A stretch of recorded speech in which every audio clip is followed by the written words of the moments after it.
नमस्कार, फाइटर समाचार में आपका स्वागत है। पेश आज 30 मार्च सुबह 6 बजे राजस्थान की खास खबरें। राजस्थान में आज 1.5 दशक में पहली बार ऐसा हुआ है जब प्राइवेट और सरकारी हॉस्पिटल में आने वाले मरीजों को डॉक्टर्स नहीं दिखे।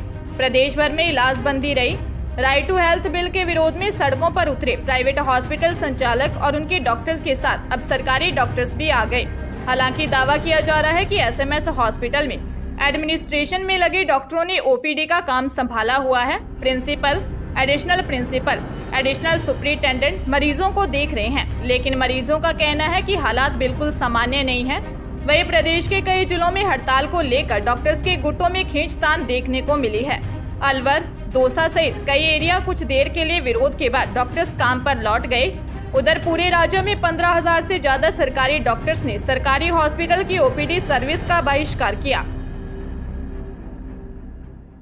करौली जिले के हिंडौन में 2 परिवारों में मातमी माहौल के बीच 2 युवकों की अर्थियां उठी तो मौजूद हर किसी की आंखें नम हो गई। जहां एक मृतक अपने बच्चे का चेहरा देखने से पहले ही इस दुनिया से चला गया, तो वहीं 2 बहनों की शादी की जिम्मेदारी निभाने से पहले ही भाई की हादसे में मौत हो गई।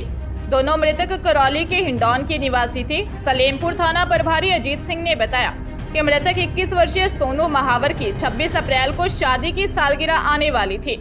उसकी शादी 2 साल पहले डोरोली गांव की वर्षा से हुई थी। सोनू की पत्नी 5 महीने की गर्भवती है। सोनू अपने बचपन के दोस्त 23 वर्षीय राहुल कंडेरा के साथ अपने ससुराल डोरोली गांव गया था।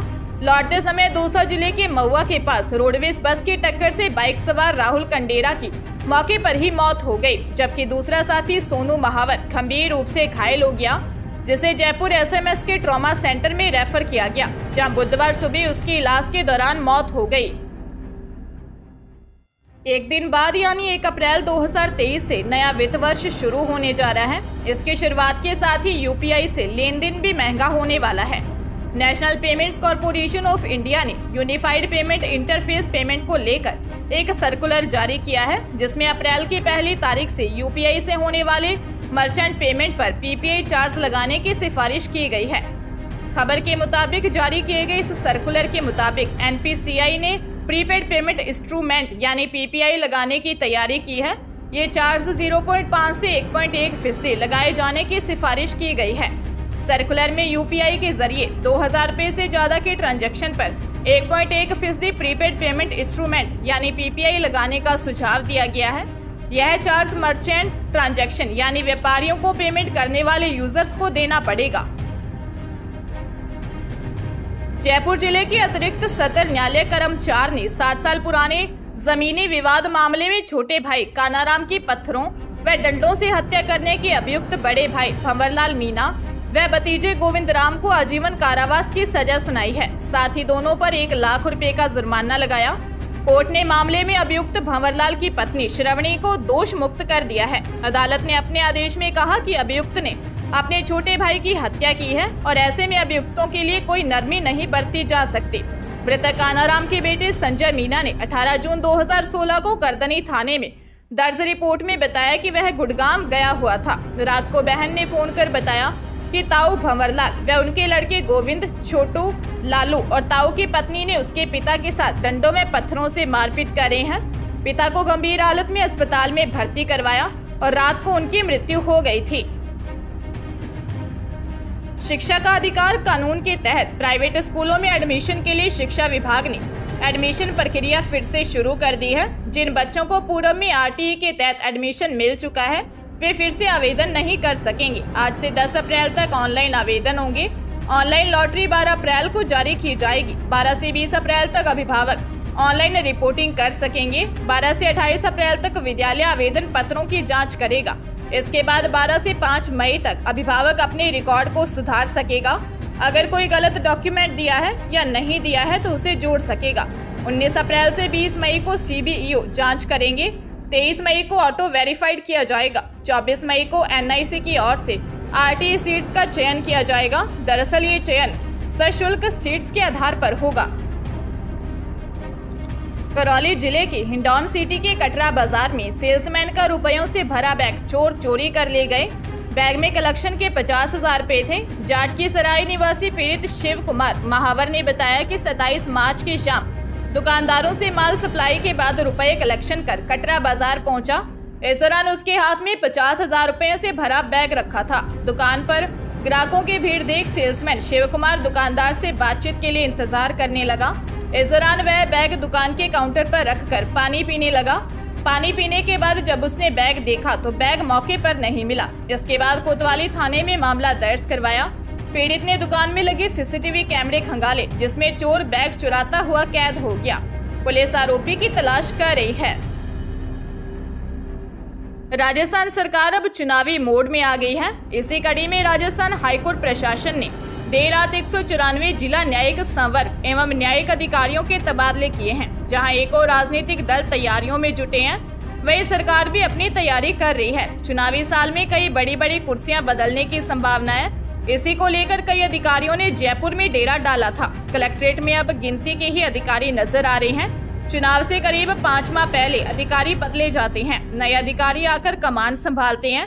इसी को लेकर जिले में अधिकारियों की एक नई टीम आने की उम्मीद में देर रात तबादलों का आदेश जारी किया। इंडियन स्पेस रिसर्च ऑर्गेनाइजेशन में नौकरी का सपना देख रहे युवाओं के लिए अच्छी खबर है। इसरो ने फायरमैन, लघु वाहन चालक, भारी वाहन चालक, ड्राफ्ट्समैन बी, टेक्नीशियन बी और तकनीकी सहायक की 63 पदों पर भर्ती निकाली है, जिसके लिए 18 से 35 साल तक की उम्र के उम्मीदवार इसरो की आधिकारिक वेबसाइट पर जाकर 24 अप्रैल तक ऑनलाइन अप्लाई कर सकते हैं। उम्मीदवारों की उम्र 24 अप्रैल 2023 को 18 वर्ष से कम और 25 वर्ष से अधिक नहीं होनी चाहिए। अन्य सभी पदों के लिए अधिकतम आयु सीमा 35 वर्ष है। आरक्षित वर्गों के उम्मीदवारों को केंद्र सरकार के नियमों के अनुसार छूट दी जाएगी। इसरो में निकली भर्ती में रिटन टेस्ट, स्किल टेस्ट के साथ मेडिकल टेस्ट के बाद मेरिट के आधार पर सिलेक्शन किया जाएगा। बाड़मेर जिले में डीएसपी के तस्करों से मिली भगत के आरोपों के बाद एडीजी ने सस्पेंड कर दिया था। अब बाड़मेर एसपी दिगंत आनंद ने बायतू डीएसपी के ड्राइवर, थाने के हेड कांस्टेबल और कांस्टेबल को लाइन हाजिर किया है। हालांकि इन तीनों को लाइन हाजिर करने का कारण प्रशासनिक बताया है। वही राजनीतिक दबाव के चलते लाइन में भेजे बायतू थाना अधिकारी को जिला स्पेशल टीम का प्रभारी बनाया है। दरअसल 27 मार्च देर शाम को एडीजी विजिलेंस ने अफीम और डोडा की तस्करी के मामले में बायतू पुलिस उपाधीक्षक जग्गू राम और कांस्टेबल नेनू राम की मिलीभगत सामने आने के बाद दोनों को सस्पेंड कर दिया गया था। इसके बाद अब बायतू थाने के 3 पुलिस कर्मियों को लाइन हाजिर किया गया है। पंजाब के खन्ना में हुए भीषण सड़क हादसे में 3 लोगों की मौत हो गई। जानकारी के अनुसार समराला रोड पर सलौंदी गांव के नजदीक टिप्पर और ट्रक के बीच सीधी टक्कर हो गई। इस हादसे में ट्रक ड्राइवर, कंडक्टर और एक बुजुर्ग की मौत हो गई। मृतकों की पहचान जगतार सिंह बिल्ला निवासी सलाना, हरिंदर यादव निवासी बिहार और सतनाम सिंह निवासी लल्लौड़ी के रूप में हुई है। पुलिस ने हादसे की जांच शुरू कर दी है। खन्ना सिविल अस्पताल में मौजूद मृतक के जानकारों ने बताया कि एक ट्रक समराला से खन्ना जा रहा था और टिप्पर खन्ना की ओर से आ रहा था। समराला रोड पर सलौदी गांव के पास दोनों की आपस में सीधी टक्कर हो गई। इसी बीच साइकिल सवार राहगीर सतनाम सिंह भी चपेट में आ गया। टक्कर इतनी भयानक थी कि जेसीबी की मदद से घायलों को बाहर निकालना पड़ा। सरकारी अस्पताल के डॉक्टर नवदीप जस्सल ने बताया कि उनके पास 4 घायल आए थे, जिनमें जगतार सिंह की मौत हो चुकी थी। देश भर में चैत्र शुक्ल अष्टमी पर दुर्गा अष्टमी मनाई गई। शहर के मंदिरों में विशेष आयोजन व आराधना हुई। वहीं घर घर कन्या बटुक पूजन करने के साथ उन्हें भोजन भी करवाया गया। भोजन करवाने के बाद कन्याओं को उपहार भी दिए गए। सुबह से ही गली मोहल्लों में कन्याओं को घर घर बुलाने का सिलसिला शुरू हो गया। वहीं मंदिरों की भी विशेष रूप से सजावट की गई। दुर्गा मंदिरों में सुबह से ही भक्तों के पहुंचने का सिलसिला शुरू हो गया। इस दौरान भक्त पूजन सामग्री लेकर मंदिर पहुंचे और सुख समृद्धि की कामना की। मंदिर के बाहर भक्तों की कतार लग गई। मंदिर के बाहर पूजन सामग्री की स्टॉलें, रेहड़ियां भी देखने को मिली। सुरक्षा की दृष्टि से पुलिस का जाब्ता भी तैनात रहा।